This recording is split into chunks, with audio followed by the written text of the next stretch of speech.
There we go. So I am a teacher and I usually get that response. A lot of times I tell people I'm a teacher and they're like, what high school? And I'm like, a little lower. And they're like, middle school, and I'm like, hell no. I call middle school mental school because I don't have the money for therapy or the mental health for that. I could not do it, guys. So I am an elementary school teacher, so I am the biggest man on campus. Okay, there are some pretty big fifth graders, all right? I don't know what to tell you what they're eating these days, guys, but they're getting up there. So like I said, I am a teacher, so automatically know I'm broke as fuck, which is cool. Guys, I've gotten so broke lately that I've been starting to work the corner. Every morning and every afternoon with my special suit.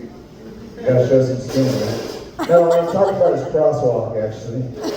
I do crosswalk, which is a lot of fun, but I always tell my students, I'm like, have you ever played the game Frogger?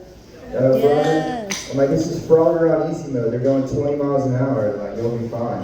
Yeah. That's a pretty dark joke. Let's lighten it up a little bit. So a lot of times when I'm a teacher, like, Ryan, aren't you afraid of like losing your job, like saying some crazy shit up here? I'm like, I'm not sure if y'all heard, but there's a teacher shortage going on right now. I heard about this shit. Is there any teachers in the crowd? Hell yeah, there we go. Teacher shortage, I told you. One thing they don't talk about too much though is there's actually a substitute shortage, right? Like there's hard to get subs. But I understand why, is because I think the word sub is demeaning, right? Like it means below. Like that's messed up. Like it should be like backup teachers or like second string or something, right?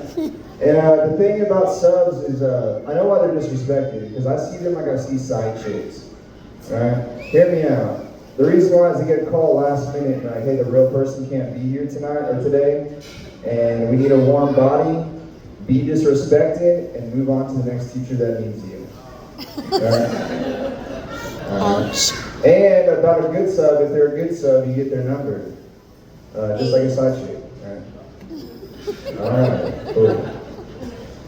So one thing about being an elementary school teacher is a lot of fun. Like I said, I'm like the only male. But I really thought the gay comics would stop in middle school. They did not. Unfortunately. And it's like, I guess it's a compliment nowadays because it's like, thank you, I'm like well dressed, well made. Like I take that as a compliment. You know what I mean?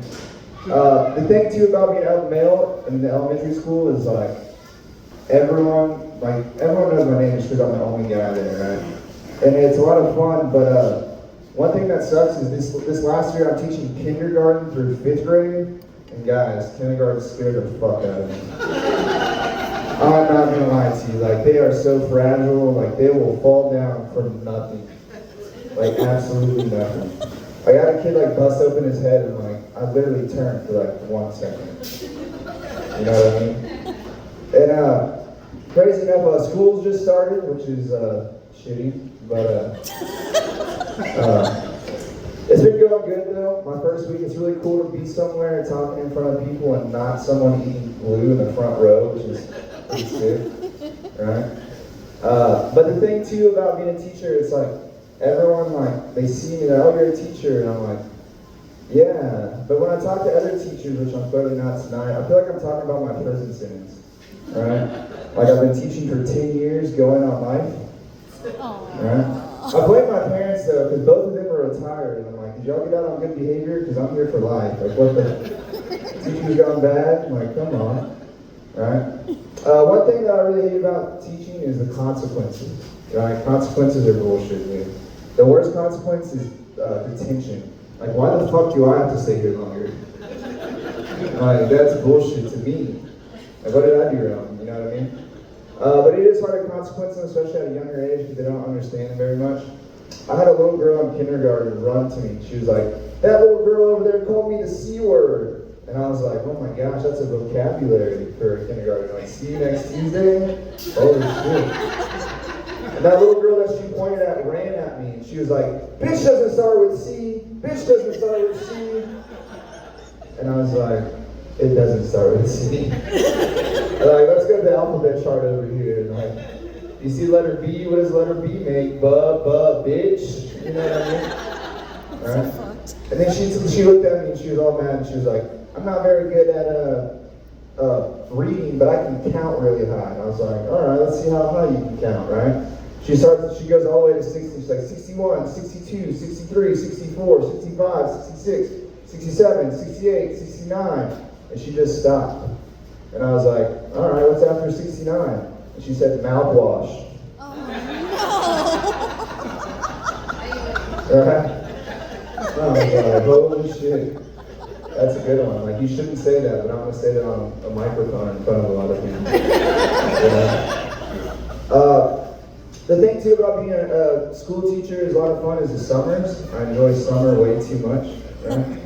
But the thing is one thing they do is they roast me a lot. And this first week of school, you have to like introduce yourself and tell them all about yourself. And this is the first year where I can tell them I'm not single. So I guess you probably there we go. I got the same response in every class as I got to see pictures because I don't believe you. And I was like, damn, that hurts. Like every time I introduce my girlfriend to someone, they're like, she's actually real. And I was like, that's funny for the first like 3 or 4 times. And then after that, it's like, be more original, right? Right? But the thing is, they used to always roast me for being single, right? And I used to have to come up with excuses, like every single year, like why I'm single. And one of my excuses was, you know what, I'm too ugly to get a girlfriend. And they're like, oh, we see it. Aww. And I was like, dang, true, right? And then one year I was like, hey guys, I'm sorry, like girlfriends are expensive. I can't afford a girlfriend. You can see my teacher salary online, it's not much, right? And so I taught 3rd grade and I taught 5th grade. They had 2 completely different responses, right? My 3rd graders, they take things very literal. And I had a student go behind my back and open up a GoFundMe for me. You know how embarrassing that parent conference was? Like I had to sit there, like I looked at the site too and it's spelled all correctly, grammatically, and I'm like, he's learning something. Alright? The most embarrassing part about that story is my mother was the biggest donator. Like, thanks mom. Like, but that money goes fast when you have a drinking problem, right? Alright. So they told me, they said, Ryan, you don't have to consequence them if you can motivate these kids. And I was like, that's easy, right? Fuck no. It's so hard to motivate these students. What I tried to do one time is I tried to give them a motivational speech, and that failed epically. What I told them, I was like, hey guys, Texas is ranked 38th in education right now. We can represent Texas so much better. And I had a kid in the back yell, who's 39th? And before I could answer that kid, he goes, who's 3010th? And I'm like, shit. Like Texas, we're trending towards 3010th. And I guess it's my fault, because I'm the teacher, right? It's my fault. Right? The thing too, another thing that doesn't motivate them, I noticed at this young of an age, is grades, right? Like grades matter, I guess. Like there's no Harvard out there that's like, you're denied, you're fucking around too much in 3rd grade. Sorry about you. You know what I mean? No one gives a shit. And I hate grading so much that I made a drinking game out of grading. I would not recommend this. What I did was every time I failed a student, I took a shot. I woke up the next day on the floor like, where the fuck am I? And I got through 1 class, you know what I mean? And they're like, Ryan, you fail your students? I'm like, yeah. They're like, it's so easy to pass my class. You have to have a pulse and not be a complete asshole, right? And they're like, do you fail kids? I'm like, there's lots of assholes. You know what I mean? And the thing about grading too, I was like, I hate grading so much, I'm gonna let my students grade me. Bad idea. What I did was like, you don't have to put your name, you don't have to do anything. Like, it's anonymous. These kids wanted to put their name in. You know how fucked up that is? Like, I could barely get this kid to write his name on his own paper. Now he wants to write a 2-paragraph how I suck. Like, where's the motivation, right? So I do get roasted quite a bit, but they also gas me up, right? And one place they gas me up is the playground. I get to play recess with my students. Guys, it turns out I'm really good at football with 3rd graders.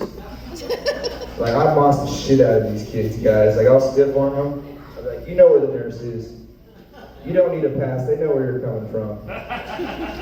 You'll be right back out here with an ice bag. Like, you can't handle the heat, get out the kitchen, right?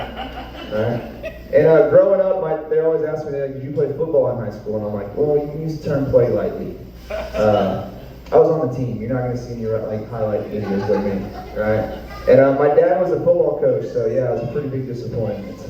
Right? He tried so hard to get me on the field, though. He tried to get me to be the extra point holder, and I still found a way to fuck that up, guys. I Charlie Brown like 2 kids on accident, and apparently they take high school football really serious, so they did not like that. But I wish my dad could see me, because on the playground, I own the shit out of these kids. I think he might be proud of me, maybe, right? So I'm always quarterback for him, right? Clearly because I'm the best athlete, duh. Right? I'm bossing these kids. And so I'm always the best. So there's always that one kid that never gets the ball thrown to him, right? And that used to be me back in the day, and I was like, I'm gonna change this kid's life. Bad choice. What I did was I threw the ball perfect spiral right to his hands. Clearly a little too hard to his hands. What happened is it broke his thumb and it fell out of place, and he looked at me like he committed a crime. And I looked back at him and I said, should have caught it. Like, this is why we don't throw you the ball, all right? And then I had to walk this kid to the nurse. He was crying. I had to tell his parents, I'm sorry, but your son dropped the ball. Like, literally dropped the ball, right? And he got a cast later on, and I signed it, and I said, catch it next time, right? I feel like sometimes we gas kids up a little too much, right? Y'all agree with that? Sometimes you're like, you can be anything you want. Yep. I had a kid come up to me and was like, I want to be an astronaut. And I was like, let's work on tying our shoes first. Right? Like, I don't want you tripping on the moon, man. Like, that's not cool. Right? So I do talk to my students. I don't think this teacher shortage is getting any better either, because I do talk to my students every now and then when I have to, right? And I ask them, like, what do you want to be when you're older? I usually get 2 responses. They want to be a TikTok influencer or a game Twitch streamer. I'm like, that's just what this world needs, right? And then I had one kid come up to me and he was like, I want to be a teacher just like you. And I said, oh my gosh, that warms my heart. I said, but what you should do is you should aim your goals a little bit higher, and then when you miss those goals, become a teacher. Right? I wouldn't know from personal experience. I'm just trying to give my students good advice. Yeah, I got a couple minutes. But thing 2 is the thing about, are y'all scared about ChatGPT taking over? Y'all hear about it? Like, everyone's scared about this shit? Yeah. Honestly, guys, I'm gonna tell you my opinion. I'm ready for the ChatGPT to take over, honestly. The reason why is I'm tired of seeing all these reboots, guys. Like, they just remake everything these days. Like, I'm ready for ChatGPT to take over, right? And then like, Ryan, as a teacher, like, ChatGPT, aren't you afraid of your students using it? And I'm like, no, I wish they fucking would. Right? I'm tired of reading these shitty essays, guys. Please use ChatGPT. Please cheat, right? You know what I mean? Like, I'm like, dude, I don't want to read another shitty essay. I hate when people are always like, oh, I read this somewhere. I'm like, yeah, I read a lot of shitty papers. So, like, something you read, don't trust all the time, you know what I mean? A lot of times they're like, Ryan, aren't you scared of like one of your students' parents coming to your show? And I'm like, I can't even get them to call me back. Like, if they come to my show, excellent, right? And one thing for my new position I have, I don't do parent conferences as much, which is awesome, because I hated parent conferences, guys. They were the worst. One of my parent conferences got so bad that the person tried to sell me drugs, right? And I looked at him and I said, do you think I can afford these, man? Like, do I get a teacher discount or something? Like, hook it up, man. I can get your kid an A, easy. Right? These are all jokes, by the way. I'm not sure if there's no admin here, but I do like to talk a lot of shit on the mic. But thank y'all so much for listening to all my jokes. My name is Ryan Gale. If y'all can follow me on social media, so my mom's on my only follower. Thank y'all so much. Y'all have a great night. Little pizza.